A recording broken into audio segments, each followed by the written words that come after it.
Right now, as you watch this video, the largest concentration of U.S. warships in a generation is surrounding Venezuela. Guided missile destroyers, amphibious landing ships, even a nuclear submarine.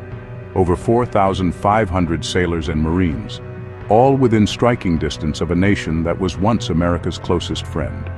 The Pentagon says it's about drugs, a counter-narcotics mission to stop cartels. The official justification came just days after the U.S. indicted Venezuela's president himself on charges of narco-terrorism. But Venezuela's president calls it something else entirely: gunboat diplomacy, an attempt to overthrow his government. In response, Venezuela has scrambled its own warships, armed with Chinese missiles and Iranian drones, a clear signal of its powerful international backers. Venezuelan F-16s are buzzing American destroyers at dangerously low altitudes. The first shots have already been fired. 11 alleged cartel members killed in a gigantic fireball. A single miscalculation could trigger the largest military conflict in the Western Hemisphere since World War II. Some analysts are drawing chilling parallels to the Cuban Missile Crisis, another moment when great powers stood on the brink of war in America's backyard. But this isn't really about drugs. It's about oil. Venezuela sits on the largest proven reserves on the planet. It's about geopolitical power, a high-stakes chess match between the United States, Russia, and China for influence. And it's about the fate of 30 million people, already suffering a devastating humanitarian crisis, now caught in the crossfire. To understand why American warships are surrounding Venezuela today, we need to go back to when these two nations were the best of friends. For most of the 20th century, the United States and Venezuela were inseparable allies. Their bond was forged deep beneath the Venezuelan soil, built on a foundation of black gold that transformed a poor agricultural nation into a regional powerhouse almost overnight. American oil companies flocked in, bringing capital and technology that fueled an unprecedented boom. Venezuela quickly became America's largest foreign oil supplier, providing 50% of U.S. imports. This partnership was cemented by geography. A tanker could travel from Venezuela to Florida in just 3 days, compared to 30 days from the volatile Middle East. In the Cold War, this secure nearby energy source was an invaluable asset for Washington. In return, America supplied Venezuela with Sherman tanks, fighter jets, and military protection. In 1947, they joined the Rio Pact, a NATO for the Americas, where an attack on one was an attack on all. And while Washington orchestrated brutal coups across Latin America, Venezuela's stable democracy made it a uniquely trusted partner in a turbulent region. When Arab nations embargoed oil in 1973, Venezuela stepped up once again, increasing production to help the U.S. The relationship was so strong that Venezuela became the only Latin American country permitted to buy advanced F-16 fighter jets, a symbol of ultimate trust. But in 1976, the first crack appeared when Venezuela nationalized its oil industry. American corporations like Exxon were forced to hand over control to the Venezuelan state. While the partnership endured, a seed of mistrust was planted. For the first time, oil could be used as a political weapon against Washington. The real disaster came in the 1980s, when oil prices collapsed. The global glut sent prices crashing from $30 a barrel to under $10, wiping out government revenue. The once rich nation was suddenly broke. Venezuela turned to the US-backed IMF for a $4.5 billion bailout with devastating conditions. Gas prices doubled overnight, jobs were eliminated, and social programs were destroyed. The shock triggered days of violent riots in Caracas, known as the Caracazo Massacre. The government deployed the army, and soldiers opened fire on crowds of protesters, killing hundreds of their own citizens. Among the young paratroopers ordered to suppress the riots was Hugo Chavez. For him, this was a moment of profound political awakening. He never forgot what he saw: the state turning its guns on the poor at the behest of foreign financial interests. 3 years later, Chavez attempted his own coup and was sent to prison.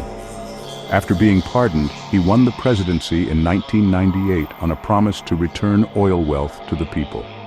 He launched his Bolivarian revolution under the slogan, Motherland, socialism, or death. From day one, Chavez was openly hostile to the United States, which he blamed for decades of exploitation. The era of friendship was officially over, but both nations were still forced to do business. America still needed Venezuelan oil, and Chavez needed the income to fund his revolution. It was a tense but necessary codependency that kept both sides playing nice. But this fragile balance was about to be shattered forever. On April 11, 2002, opposition protests in Caracas turned deadly. As the march neared the presidential palace, mysterious gunfire left dozens dead and hundreds injured. Military commanders who had been plotting for months demanded Chavez resign. He was arrested and taken to a military base. The Bush administration, in a fateful move, immediately recognized his replacement. But within 48 hours, massive public outcry and loyalist military factions returned Chavez to power. Later declassified CIA documents revealed Washington knew about the coup weeks in advance. Whether directly involved or not, the damage was done. Any remaining trust was obliterated. For Chavez, the incident was proof of American hostility, and he now saw the United States as an existential enemy. When Chavez died in 2013, Nicolas Maduro inherited a ticking time bomb. The U.S. shale boom made Venezuelan oil unnecessary, and Maduro lost his leverage overnight.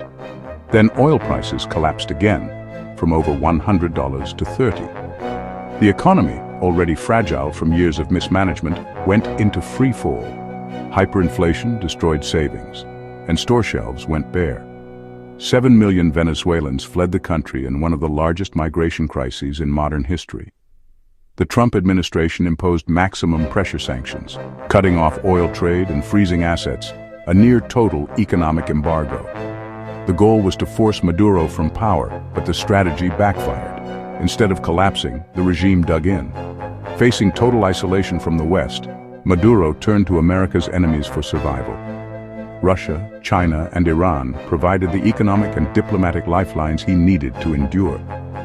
This created a new geopolitical standoff, entrenching Maduro and transforming Venezuela into a flashpoint in a wider global power struggle.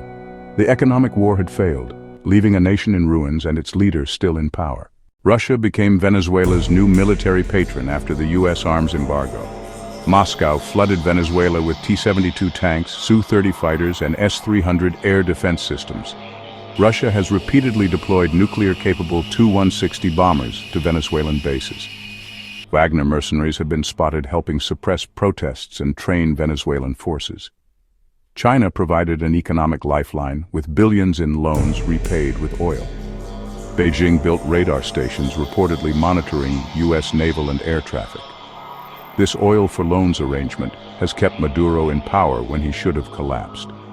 Iran helped build the largest military drone factory in Latin America on Venezuelan soil, producing the same Shahed-style attack drones Russia uses against Ukraine.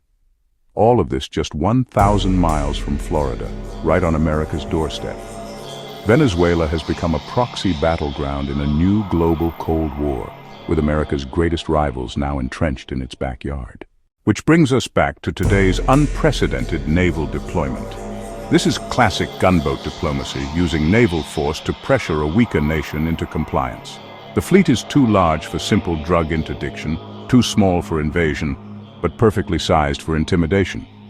By forcing Maduro to mobilize his military and expend resources he doesn't have, Washington hopes to create internal pressure for regime change. But with both sides armed and on edge, a single miscalculation could spark the very war everyone claims they want to avoid.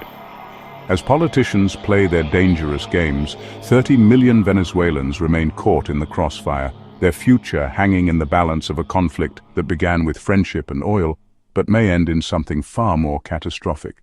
The question isn't whether this will escalate, but when.